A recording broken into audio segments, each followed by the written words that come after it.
He was a man who had everything: a billion-dollar empire, a pristine reputation, and a beautiful, quiet wife who was the perfect ornament for his life. He thought he could have more. He thought a secret weekend with his young, ambitious mistress at New York's most exclusive five-star hotel was just another perk of his power. He booked the imperial suite, ordered the vintage champagne, and believed he was the king of his universe. But what he didn't know was that while he was checking in with his mistress, his wife wasn't at home planning a charity gala. She was in the penthouse boardroom signing the papers that made her the new queen of his castle.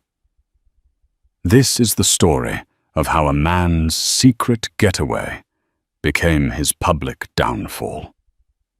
The Rolls-Royce Phantom purred to a stop before the magnificent limestone facade of the Ethelgard Grand Hotel on Central Park South. Richard "Rick" Sterling, a man whose tailored Tom Ford suit cost more than the doorman's monthly salary, felt a familiar surge of power. At 52, his hair was more salt than pepper, but his ambition remained as sharp and black as his polished Oxford shoes. He owned half of the skyline he was currently admiring his name. Sterling Legacy Properties, blazoned discreetly on towers of glass and steel. Beside him, Chloe Summers, all of 26, practically vibrated with excitement. Her blonde hair was a cascade of perfect waves, her dress a sliver of silk that hugged a figure sculpted by Pilates and ambition. She looked at Rick with eyes that reflected his own greatness back at him, a mirror he found intoxicating. "Oh, Rick," she breathed, her hand tightening on his arm. "It's even more beautiful than in the pictures. Only the best for you. My dear," he murmured, his voice a low rumble of satisfaction. He enjoyed this, the unveiling of a world she could only dream of. It affirmed his status, his success. He was not just a man. He was a gatekeeper to paradise. The doorman, a stoic figure in a charcoal greatcoat, opened Rick's door with a deferential nod. "Welcome back, Mr. Sterling." Rick offered a curt nod in return.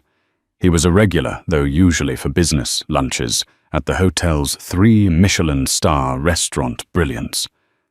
This was different. This was personal, illicit.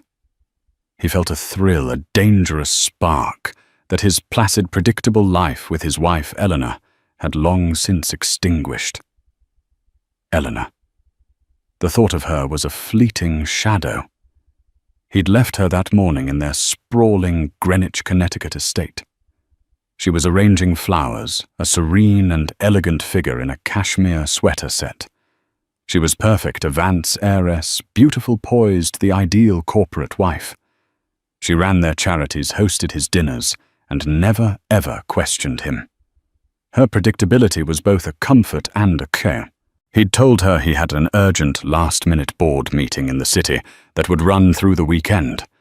She had simply smiled, kissed his cheek, and wished him luck, her lavender scent a ghost that clung to him for a few miles before being replaced by the heady jasmine of Chloe's perfume.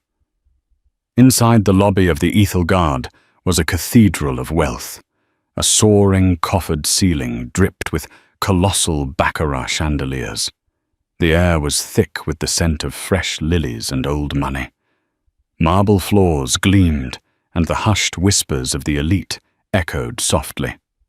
Rick strode to the private check-in, a discreet alcove reserved for their most valued clientele. Chloe clung to his arm, her eyes wide. "This feels like a movie."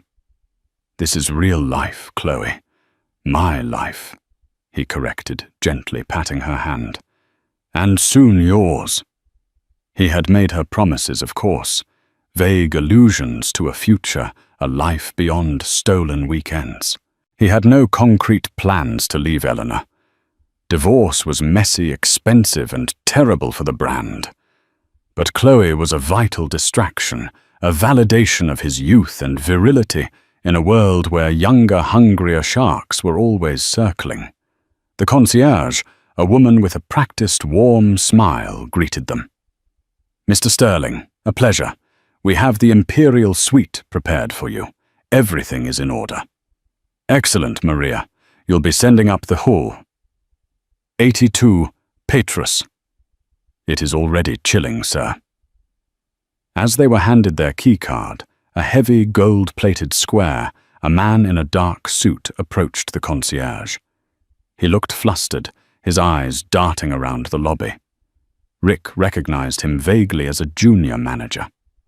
The manager, Mr. Davison, leaned in and whispered urgently to Maria, not realizing Rick's hearing was still sharp. "Is the penthouse boardroom secure? Mr. Croft is on his way up with the final documents. No one is to go to that floor without explicit clearance from him. The new chairwoman is arriving within the hour for the transition meeting."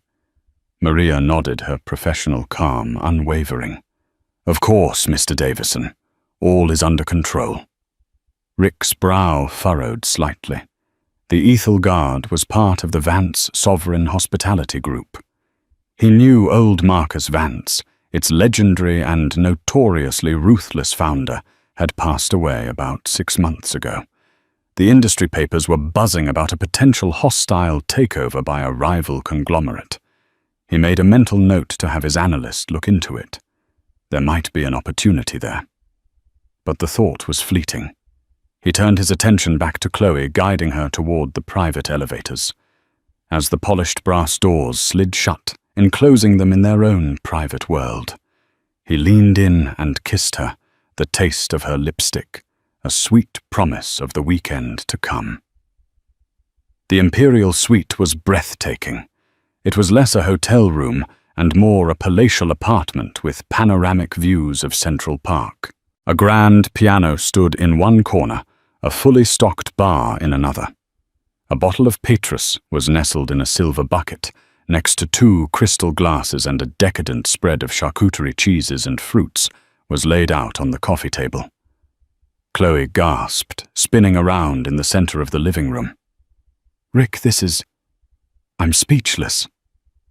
"Don't be," he said, slipping his arms around her waist from behind. "Get used to it." He nuzzled her neck, inhaling her scent. "I have a small matter to attend to in a bit. A quick meeting. Here in the hotel." "Business," she pouted, turning in his arms. "Of a sort," he said, a sly grin playing on his lips. "Let's call it an acquisition. A little side project I'm considering. A group of investors wants to meet. They think I'm the key to their next big move." His ego was fully inflated. He truly believed they had sought him out for his Midas touch. The meeting was scheduled for 3:00 p.m. in one of the hotel's smaller, more discreet conference rooms, the Concord Room.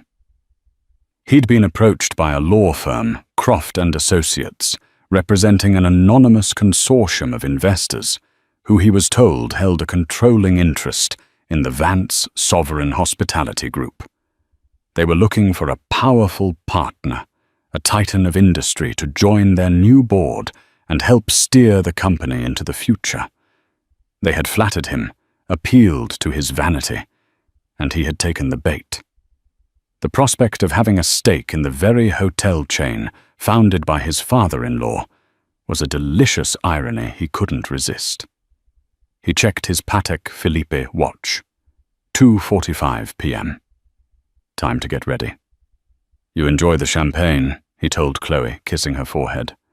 "Order anything you want from room service. I shouldn't be more than an hour." As he adjusted his tie in the grand gilded mirror, he felt invincible. He was Richard Sterling. He had the beautiful young mistress, the vintage wine, the palatial suite, and a lucrative new business deal about to fall into his lap. His wife was miles away, arranging flowers, blissfully unaware. He was the king, and this was his kingdom. Nothing could possibly go wrong. The Concord Room was on the mezzanine level, a space designed for intimacy and discretion. It had no sweeping views, only walls panelled in dark mahogany and adorned with sombre oil paintings of long-dead financiers. A long, polished table dominated the room, set with 12 leather chairs, crystal water glasses and monogrammed notepads. It felt less like a meeting room and more like a tribunal. Rick arrived precisely at 3:00 p.m. He expected to find a room full of eager investors, men in suits like his own, ready to court him. Instead, the room was empty except for one man standing by the window, his back to the door. He was tall and impeccably dressed, with silver hair and a posture that spoke of decades of authority. "Mr. Sterling," the man said, turning around. His face was lean and aquiline, his eyes a piercing blue. Rick recognized him instantly. This was Julian Croft, Marcus Vance's personal lawyer for over 40 years, a legendary legal shark in New York's corporate world. "Julian," Rick said, extending a hand, his confidence momentarily shaken. He hadn't expected to deal directly with the top dog. "I was expecting a consortium." Julian Croft's handshake was firm and cold. His lips barely curved into a smile. "They are on their way. Punctuality is a virtue few seem to possess these days. Please have a seat." Rick took a seat at the head of the table, the position he naturally assumed. Julian remained standing, a silent, imposing sentinel. The quiet in the room was unnerving. Rick was used to controlling the atmosphere, to filling the silence with his own confident patter. But here the silence belonged to Julian Croft. "I trust your accommodations are to your liking?" Julian asked, his tone flat, devoid of any real warmth. "The Imperial Suite is magnificent as always," Rick replied smoothly, trying to reclaim his footing. "You and your clients have excellent taste." He was trying to signal that he was an insider, a man of their world. "The Ethel Guard prides itself on a certain standard," Julian said cryptically. "A standard that must be maintained at all costs." The door opened again. This time, it was Mr. Harrison, the general manager of the hotel, a man Rick had known for years. Harrison looked pale, his usual professional bonhomie replaced by a palpable tension. He nodded stiffly at Rick, his eyes avoiding direct contact. He took a seat 2 chairs down from Rick, folded his hands on the table, and stared at them as if they held the secrets to the universe. Now Rick was genuinely confused. Why was the hotel's GM here? This was supposed to be an investment meeting, a discussion of board seats and stock options, not hotel operations. "Is everything all right, David?" Rick asked, addressing the GM directly. Harrison looked up, startled. "Mr. Sterling?" "Yes, everything is proceeding as planned." He glanced nervously at Julian Croft, who gave a slight, almost imperceptible nod. The main doors to the Concord room swung open again with a soft whoosh. Rick turned in his chair, a welcoming, powerful smile ready on his lips, expecting to finally see the money men, the anonymous consortium he was here to charm. His smile froze and shattered. Standing in the doorway was his wife, Eleanor. For a disoriented second, his brain couldn't process the image. It was like seeing a character from one movie wander into the wrong film. Eleanor belonged in Greenwich in art galleries, in the passenger seat of her Bentley. She did not belong here, in this room, at this meeting. And she was not the Eleanor he had left that morning. The woman he'd kissed goodbye was dressed in soft dove-grey cashmere. The woman standing before him was a vision of ice and steel. She wore a bespoke Armani power suit in a shade of midnight blue, so dark it was almost black. Her honey-blonde hair, usually worn in a soft chignon, was styled in a severe, elegant sweep back from her face. Her makeup was subtle but sharp, emphasizing the determined set of her jaw and the cold fire in her grey eyes. She held a leather portfolio in one hand, and her posture was ramrod straight. She looked taller, formidable. She was not his wife. She was a CEO, a predator. Rick shot to his feet, his mind racing. Was this a joke, a sting operation? Had she followed him? Did she know about Chloe? His heart hammered against his ribs, a frantic drumbeat of panic. "Eleanor!" He stammered, his voice a hoarse whisper. What are you doing here?" She didn't look at him. Her gaze swept over the room, cool and appraising. She gave a slight nod to Mr. Harrison, who looked as if he might faint, and then her eyes landed on Julian Croft. "Julian," she said, and her voice was a revelation. It was the voice she used with staff, but sharpened to a diamond's edge. Clear, cold, and utterly entournement. "Is everyone present?" "Everyone who matters, Madam Chairwoman." Julian Croft replied, his tone now filled with a deep, unwavering respect. "Madam Chairwoman." The words hung in the air, electric and incomprehensible. Rick stared at his wife, his mind struggling to connect the dots. The anonymous consortium. The controlling interest in the Vance Sovereign Hospitality Group. The new chairwoman. Eleanor finally turned her eyes on him. There was no flicker of recognition, no hint of the woman who had shared his bed for 25 years. Her gaze was that of a superior officer inspecting a junior subordinate who had committed a grievous error. "Richard," she said, the name sounding foreign and formal on her lips. "I see you received my invitation. Please sit. We have a great deal to discuss." She walked to the head of the table, the seat he had taken, and stood there waiting. Her silent command was absolute, mortified, his face burning with a confusion and shame so profound it felt like a physical illness. Rick stumbled back and took the chair to her right, the seat of a subordinate. Eleanor placed her portfolio on the table and opened it. She looked around at the small assembly. "Thank you for coming," she began, her voice ringing with an authority he had never heard before. "For those of you who don't know me, my name is Eleanor Vance, and as of 9:00 a.m. this morning, I am the new majority shareholder and acting chairwoman of the board for the Vance Sovereign Hospitality Group."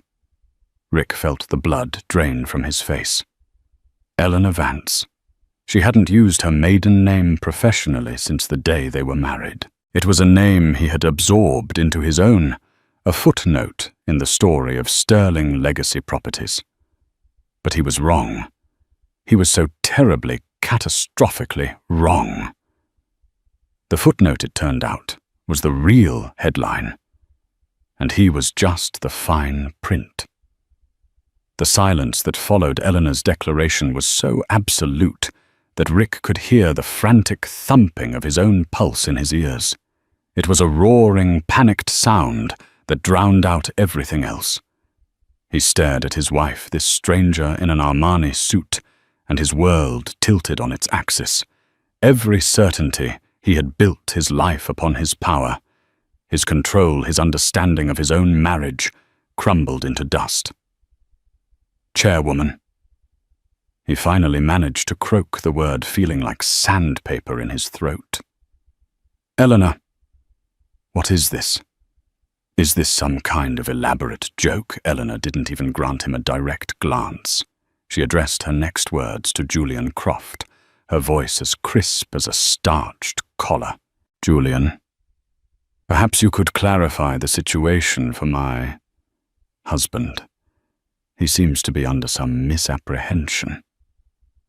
The subtle emphasis she placed on husband was a scalpel deftly cutting him down. It reframed their relationship not as a partnership, but as a mere biographical detail, one that was currently an inconvenience. Julian Croft stepped forward, his expression impassive. "There is no joke, Mr. Sterling. Upon his passing, Marcus Vance's entire portfolio, including his 58% controlling stake in Vance Sovereign Hospitality, was transferred from his private trust into a new one. The sole beneficiary and trustee of that new trust is his daughter, Eleanor Vance. Rick's mind reeled. But that's impossible. Marcus hated me. He all but disowned Eleanor when she married me.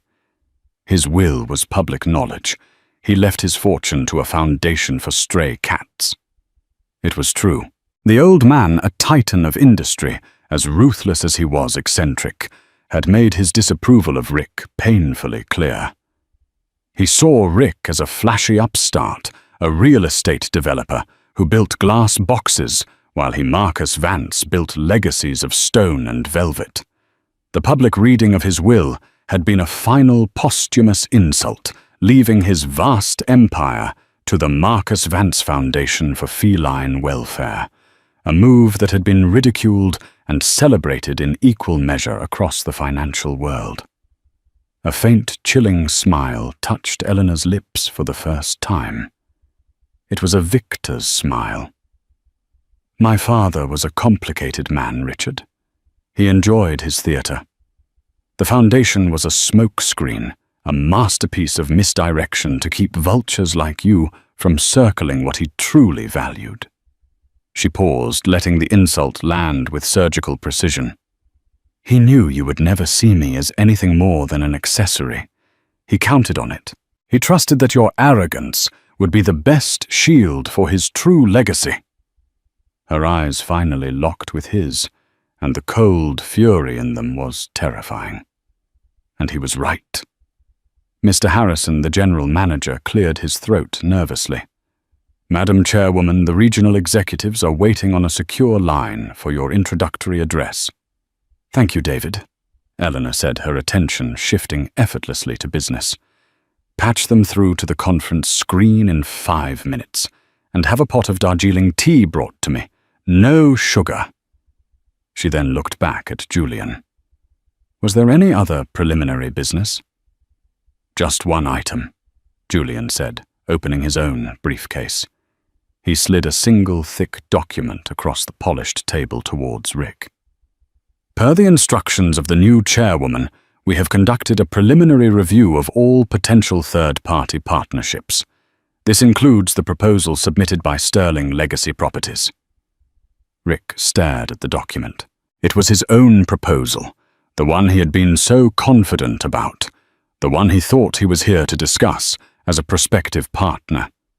Now it lay on the table like evidence at a trial. My invitation here, it wasn't to join the board, was it? Rick asked, the sickening realization dawning on him. Don't be absurd, Eleanor said, with a dismissive wave of her hand. I invited you here to this hotel, to this room, for one reason: efficiency. I prefer to handle all my unpleasant business on the same day. And terminating this proposal is, I assure you, an unpleasant business. She tapped a perfectly manicured finger on the cover page of his proposal. Sterling Legacy Properties is over-leveraged. Your debt-to-asset ratio is alarming. You're facing liquidity issues on the Hudson Yards project, and you were counting on this partnership as a backdoor bailout. You were hoping to use my family's capital to save your failing company. Every word was a hammer blow, dismantling the facade of his success with an expert's knowledge. How could she know that he had buried the Hudson Yards problem under layers of creative accounting? He had told no one. How was all he could manage. I may have been arranging flowers, Richard, but I wasn't deaf or stupid, she said, her voice dropping to a low, dangerous level. I read every financial report you left on your desk. I listened to every hushed phone call you took in your study. I have been watching you gamble with our future for 5 years. The difference is, you thought it was your future. You forgot that half of it was legally mine. She leaned forward slightly, the predator closing in.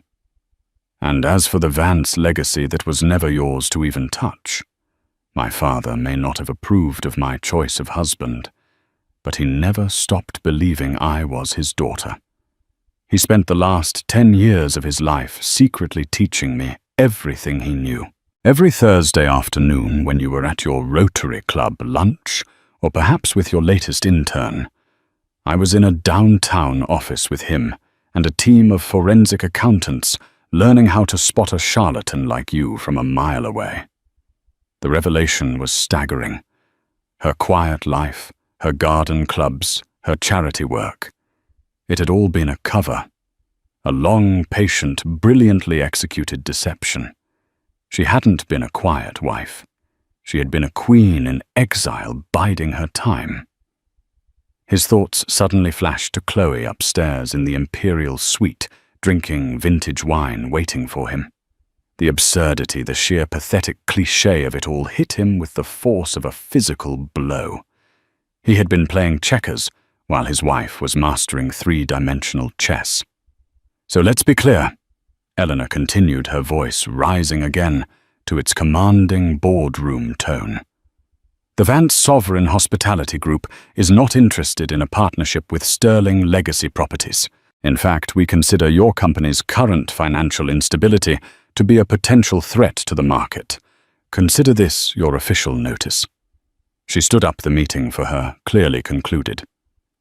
"Julian will handle the formal rejection. David, walk me to the penthouse office. I want to see the view my father loved so much." As she started to walk past him, Rick, in a desperate last-ditch effort, reached out and grabbed her arm. "Eleanor, please. We need to talk. About us." She stopped.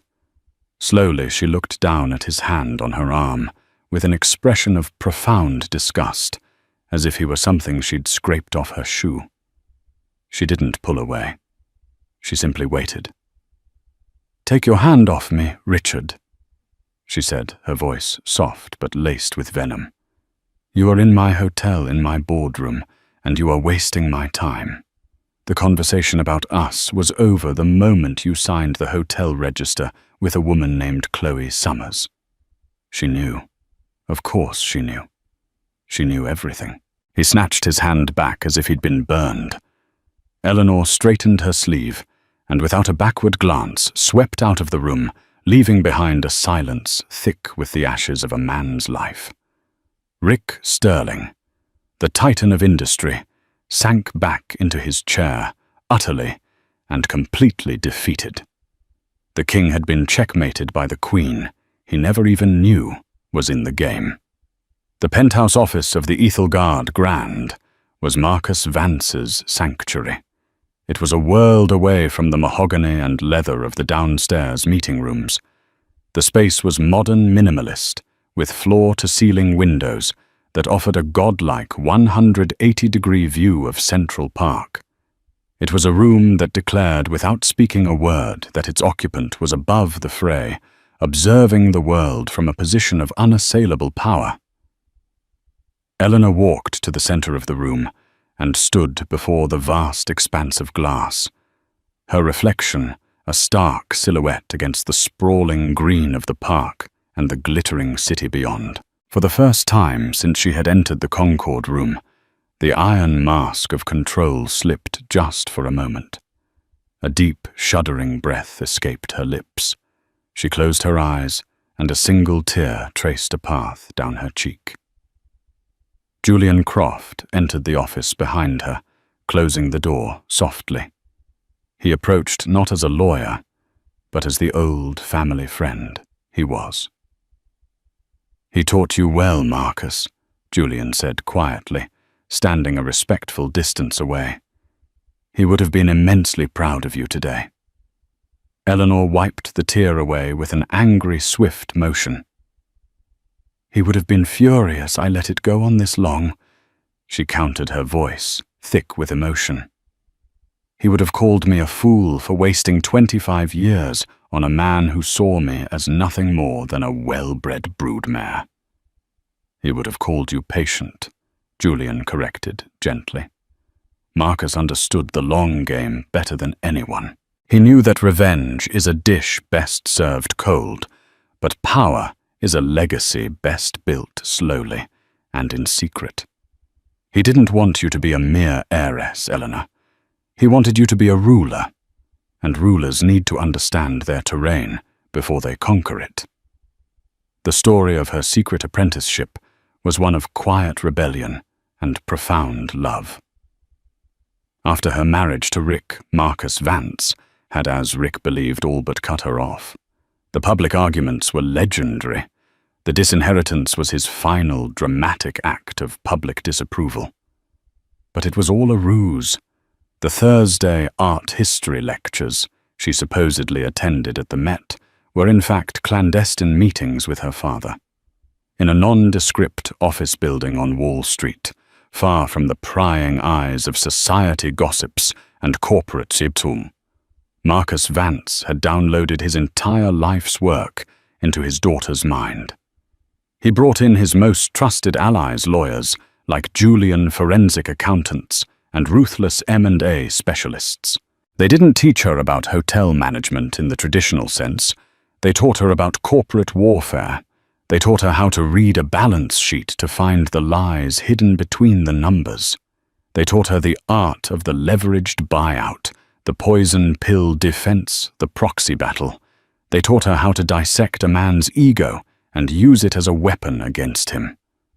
"I still remember the first day," Eleanor murmured, her gaze distant. "He sat me down with the financials for a rival hotel chain.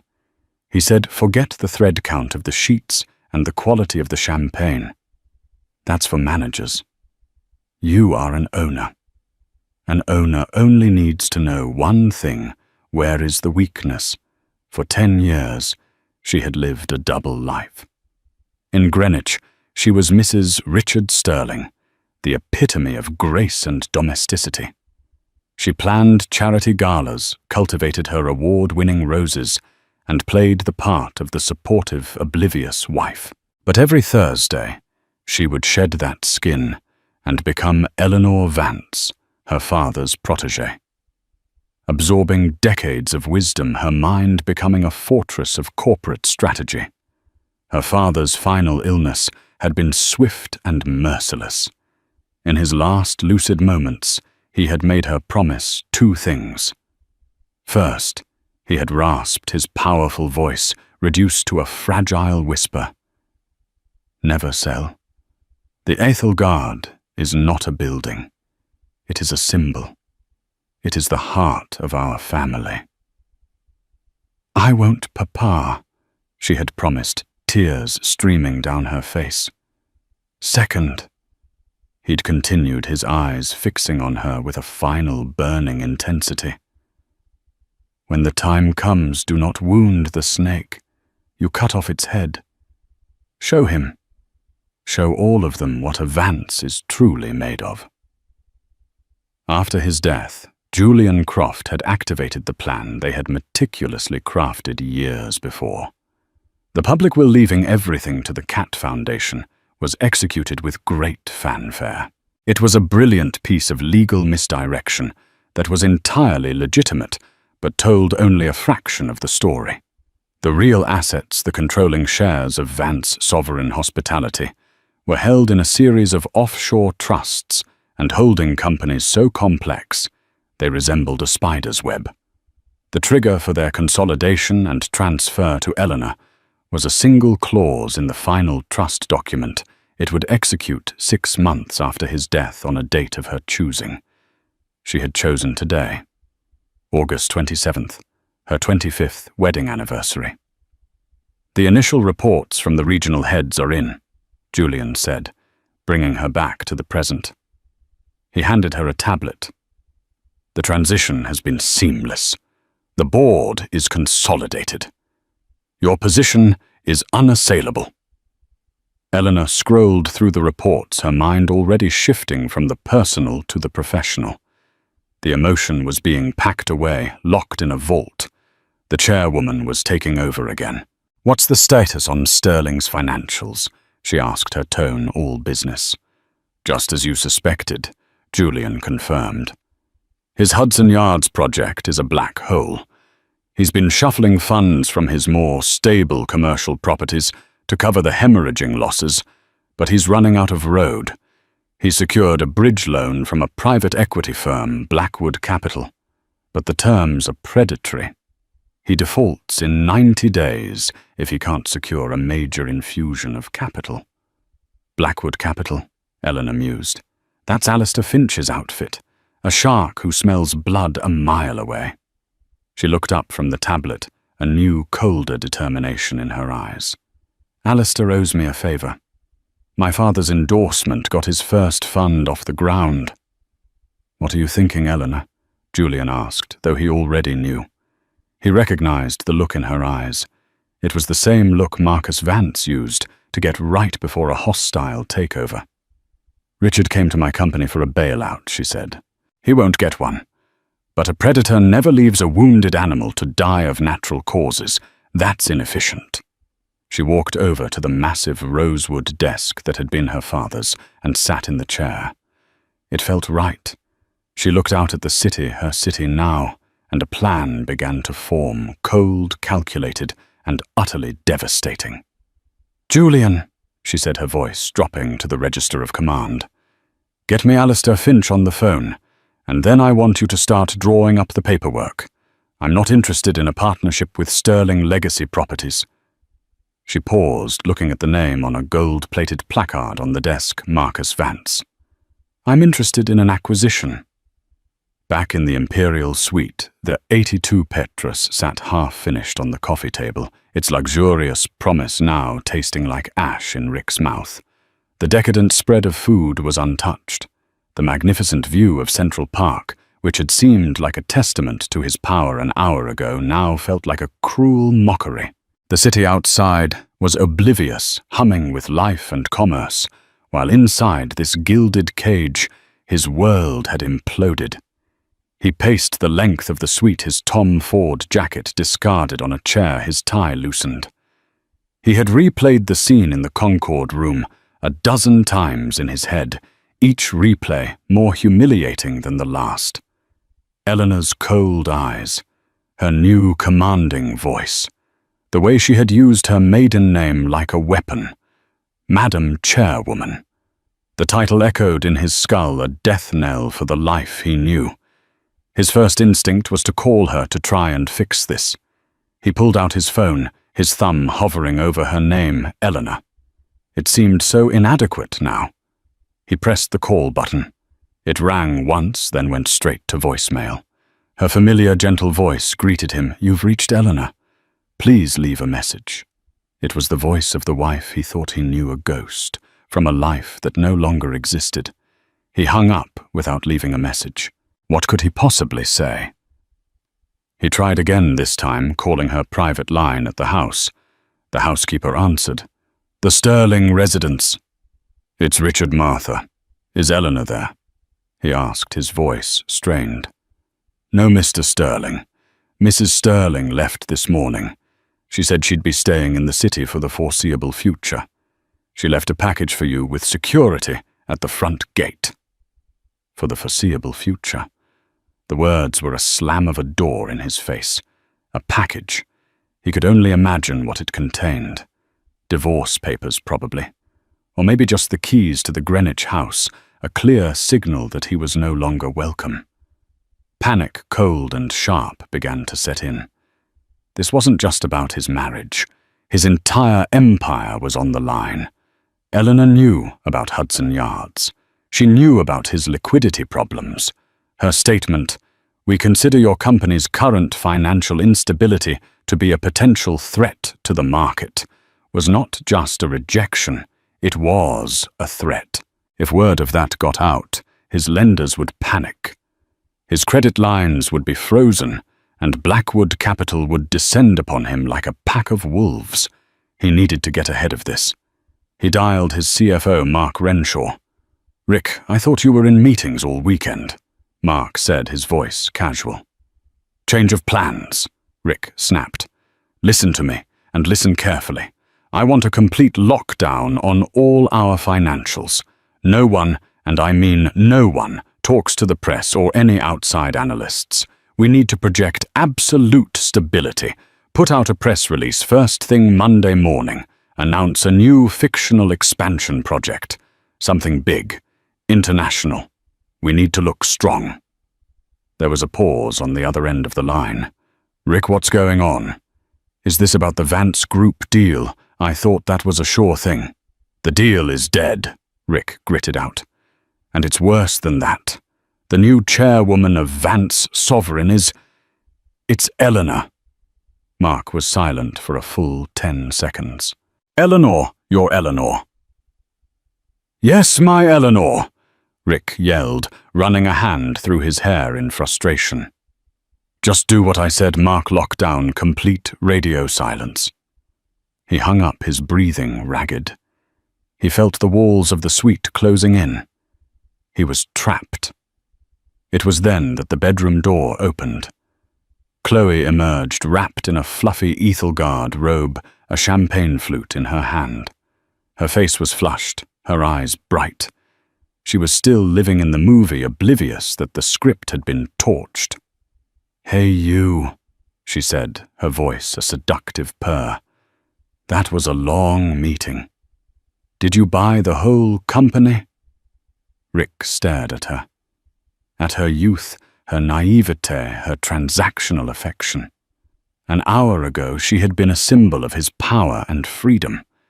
Now she looked like a liability, a grotesque living monument to his own stupidity.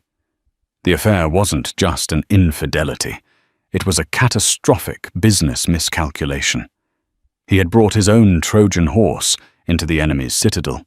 "Get dressed," he said, his voice flat and dead. Chloe's smile faltered. What's wrong? You look like you've seen a ghost." "I have," he muttered. "The ghost of my entire future. We're leaving. Now." "Leaving? But we just got here. You said we had the whole weekend." She whined, the petulant tone that he usually found charming, now grating on his raw nerves. "The weekend is cancelled," he snarled, turning on her with a fury that made her flinch. "The acquisition fell through. The hotel is compromised." "Compromised? What are you talking about?" she asked, her confusion turning to fear.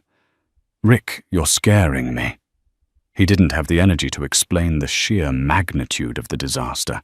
How could he explain that the quiet, elegant woman she had probably seen in photos and dismissed as a society wife was now the most dangerous person in his life?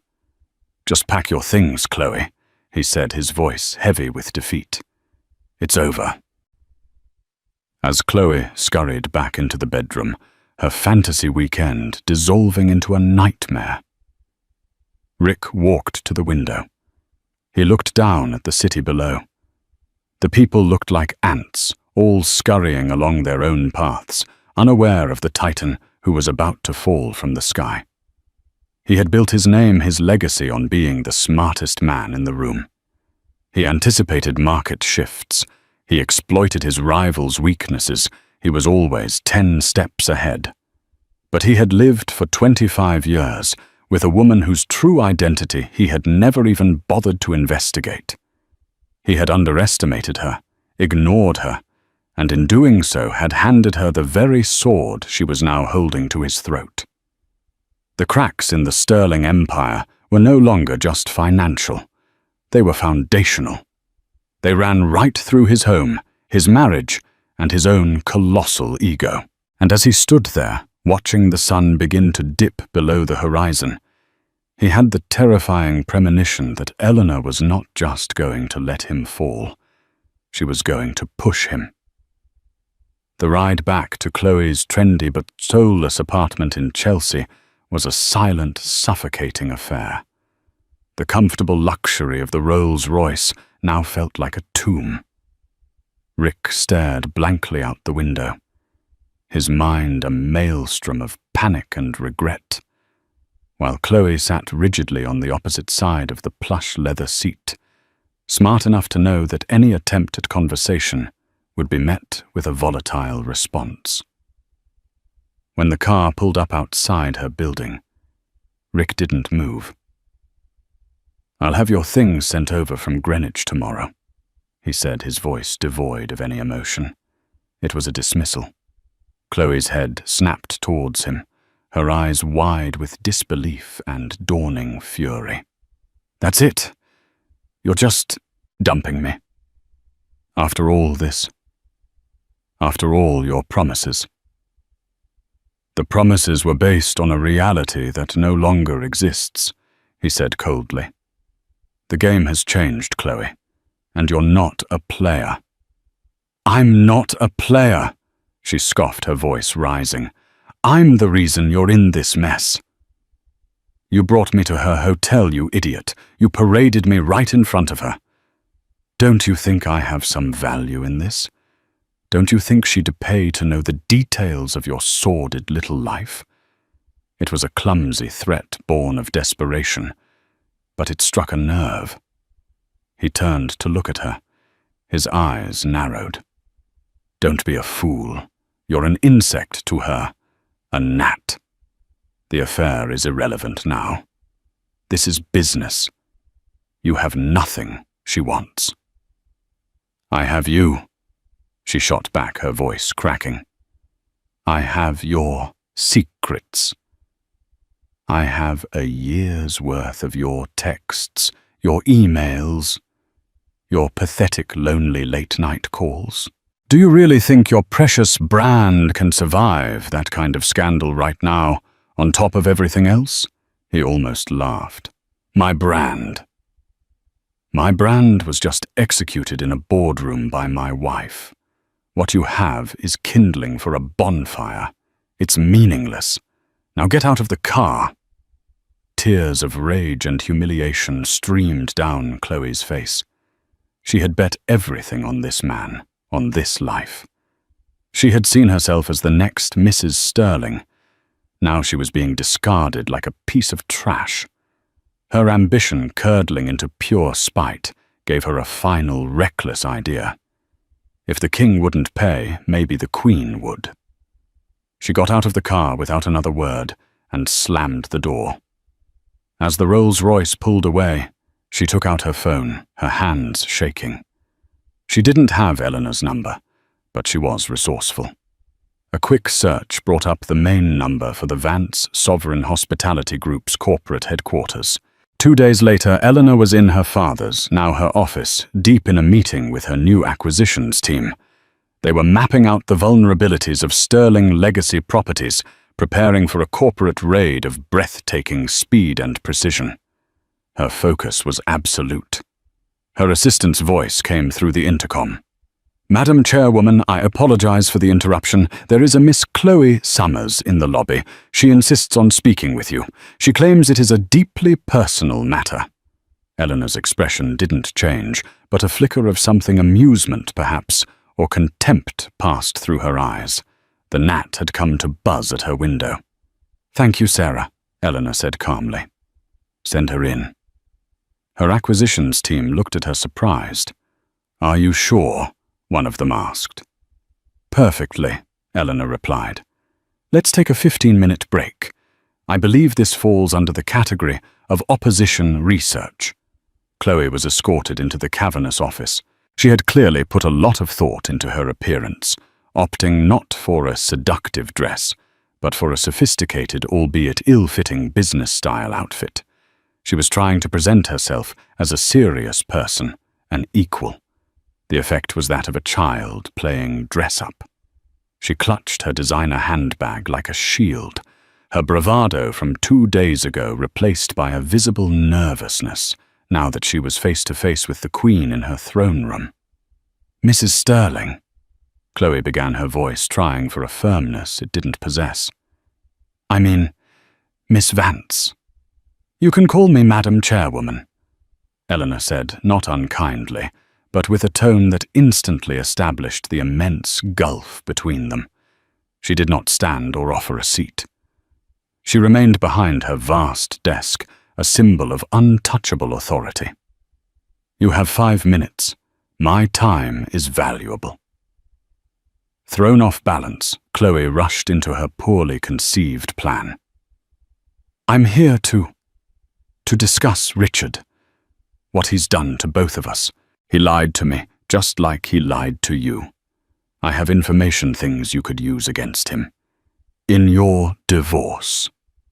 Eleanor listened patiently, her hands steepled before her, her expression unreadable. "I have records," Chloe continued, gaining a bit of false confidence. "Texts, photos from our trips, voicemails. He told me he loved me. He promised he would leave you. I thought it was only fair that you see the full extent of his betrayal. For a price, of course. Consider it compensation for my emotional distress." When Chloe finished, the silence in the office was heavy. Eleanor stared at her for a long moment, her gaze analytical, as if she were examining a specimen under a microscope.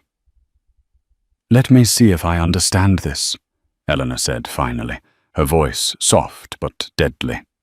"My husband, a man of questionable judgment, began an affair with a woman of questionable character. He then brought this woman to my hotel on our anniversary, as part of a weekend that was meant to be the culmination of his plan to defraud my family's company.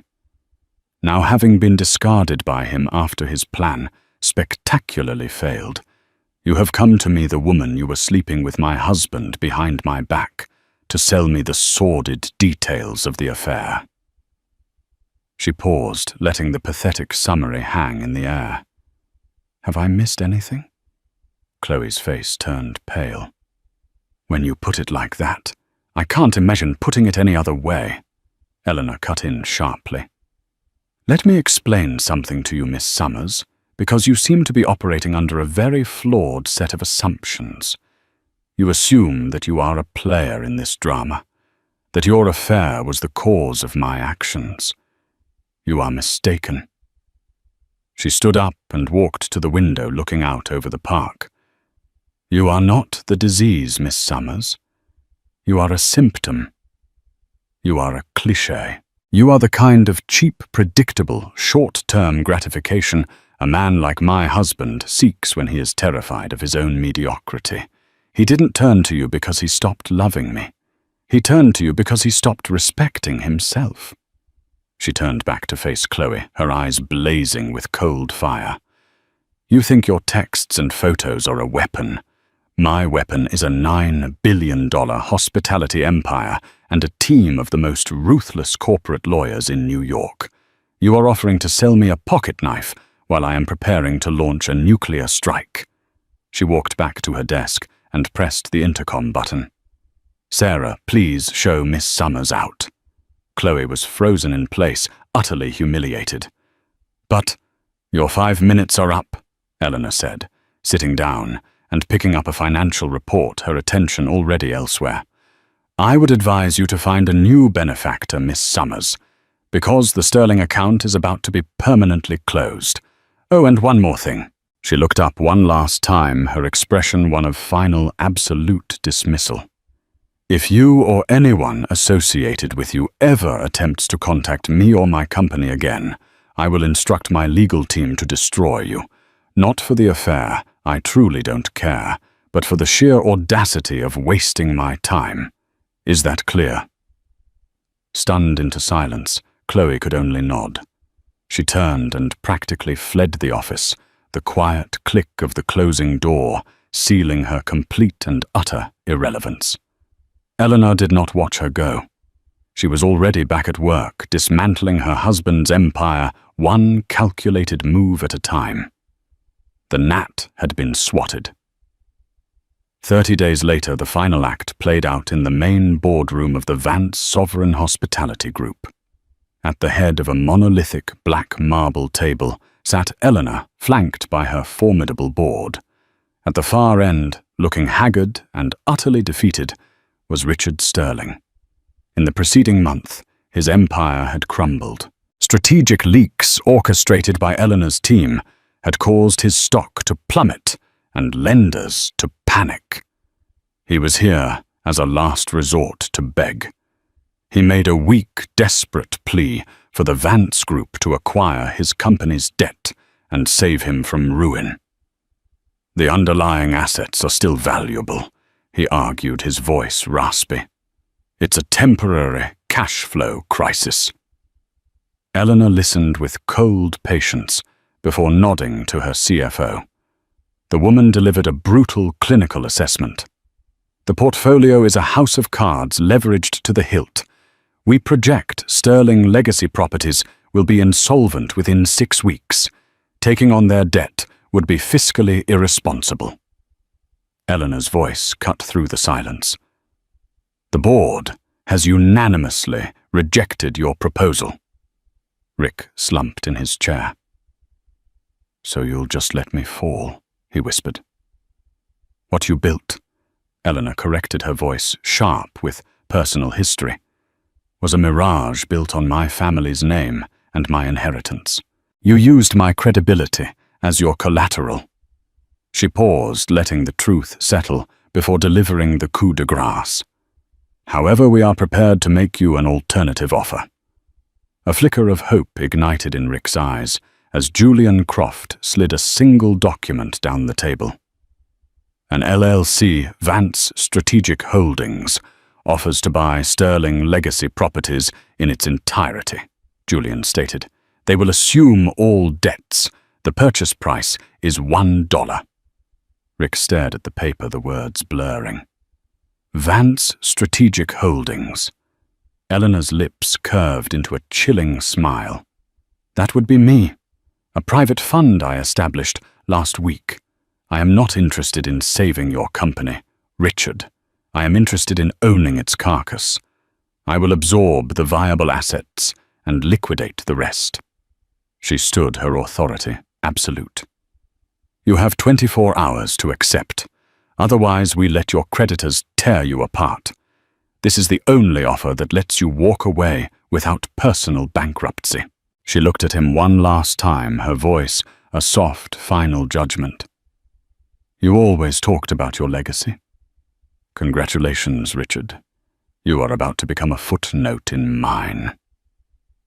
She swept from the room, leaving him alone with his ruin. He picked up the pen, his hand shaking, and signed away his entire world for a single $1. And so Richard Sterling vanished from the world of high finance. He walked away with nothing but the clothes on his back and the crushing weight of his own arrogance. His name was stripped from the buildings he built, his reputation erased. Chloe Summers faded back into obscurity, a cautionary tale whispered in the lounges of New York. But Eleanor Vance, her star had just begun to rise. She transformed the Vance Sovereign Group into a global powerhouse, her name synonymous with integrity, intelligence, and ruthless strength. She proved that the quietest person in the room is often the most powerful, and that underestimating someone is the most dangerous mistake you can ever make. This wasn't just a story of revenge. It was a story of reclamation, of a woman taking back her name, her power, and her destiny. What did you think of Eleanor's ultimate move? Was it brilliant justice or cold-hearted revenge? Let me know in the comments below. If you love stories where the underdog comes out on top with a brilliant twist, make sure to hit that like button, share this video with someone who needs to see it, and subscribe to the channel for more incredible, real-life dramas. You won't want to miss what we have coming next.